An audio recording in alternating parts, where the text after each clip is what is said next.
we will know in at least a couple hours how many opt-outs, if any, Ohio State has. What are your thoughts on that in terms of would you like to play Ohio State if they're at full strength or close to it? Or are you like, hey, it's okay if Marvin Harrison doesn't play in this game?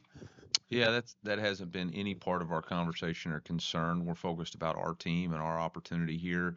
We're going to have a couple of players that just couldn't quite get back from an injury standpoint. Ennis Rakestraw, Chad Bailey, and Tyron Hopper will not participate in the game this week. But that's part of it. We didn't have any opt-outs. Our brotherhood is wanting to play this one final game, this one opportunity together, and we're excited to do that. But again, we're not really focused on the opponent. We're focused on our team and what our mission and goal is this year.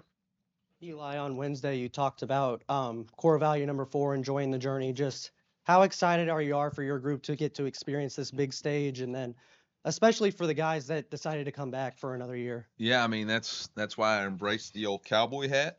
Enjoy the journey. Coming down to Texas, home of the Cowboys. This has been an awesome season. It's been a tremendous year for us from loving each other, playing for each other, competing against each other.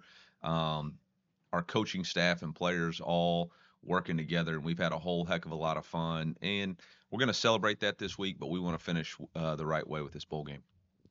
Coach, there's obviously a lot of excitement around the program, especially with the Cotton Bowl, but also in the NFL a little bit. Former Missouri Tiger Drew Lock had, Yeah. one of the plays of the year in the NFL, the game-winning touchdown to Jackson Smith and Jigba, ironically an Ohio State guy. Yeah. I know you didn't coach Drew specifically here at Mizzou, but just talk about what your reaction to that play and then kind of what it means for the program to have a moment like that for a Mizzou player. Yeah, I mean, I think we have a lot of great representations of Mizzou in the NFL, and obviously Drew did an excellent job of making the play when the opportunity presented itself. His cousin Tommy plays for us is in the quarterback room, and I know we were all excited. And hopefully it's not the only time that Missouri and Ohio State hook up to do some good this week. I know we've got some partnerships with some Children's Hospital and other community service outreaches with the 88 Cotton Bowl Classic, and look forward to doing that.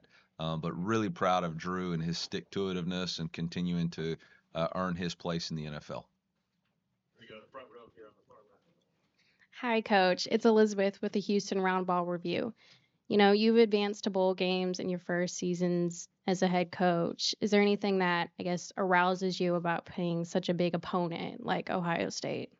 No, I mean, I think all of them are great opportunities for us to continue our season. They're a reward for the season that we've earned. This one just happens to be a bigger stage and a bigger opportunity. So I know our players and our fans are excited, but for us, it's all about being 1-0 this week.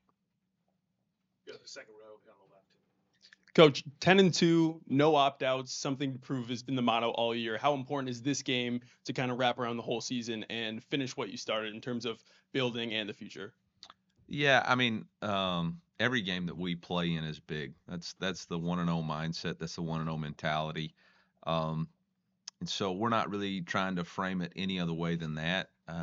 Obviously, it's a great opportunity for us to play on ESPN and a national audience. But for us, in order to be 1-0, there's a lot of things that have to take place, starting with our fundamentals this week, our practice habits, the way we conduct ourselves this week. So that's really what our focus is. I'm not trying to make it, and I don't think our team's trying to make it bigger than that. Theo, speak to the fact that you actually were here 3 years ago, and so you're unique in that you're coming back and getting a chance to play in the Cotton Bowl again. Your memories from playing here 3 years ago in the Cotton Bowl, obviously it was COVID. It was a different time for sure, but just your thoughts about playing in the Cotton Bowl again. Oh, it's always a blessing playing in Jerry's World. I grew up calling it Jerry's World because, we played some state championships there and whatnot. But, yeah, no, it's always a blessing playing in Jerry's World, and I'm glad that I get to play with my brothers in there one last time.